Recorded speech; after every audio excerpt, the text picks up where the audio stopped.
Dikutip dari media lokal berdasarkan informasi yang diperoleh Ketua Majelis Permusyawaratan Ulama MPU Aceh Utara Tengku Haji Abdul Manan dan sejumlah pejabat pemerintah Aceh Utara turut melayat ke rumah duka ulama karismatik Abu Paloh Gading. Almarhum Abu Paloh Gading dibawa pulang dari Banda Aceh masih dalam perjalanan. Masyarakat dan para santri sedang menunggu tibanya almarhum ke rumah duka. Banyak kalangan yang melayat, kita sedang mengatur ketertiban parkir bagi tamu, kata Mulyadi, salah seorang santri Dayah Paloh Gading. Dikutip dari media lokal Aceh.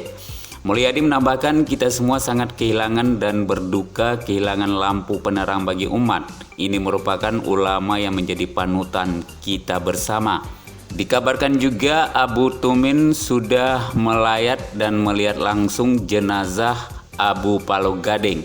Para pelayat terus berdatangan ke rumah duka almarhum Tengku Haji Mustafa Ahmad atau Abu Paloh Gading di Komplek Dayah Madinatul Diniyah Darul Huda, Kecamatan Dewantara, Kabupaten Aceh Utara, Rabu 16 Desember 2020 siang.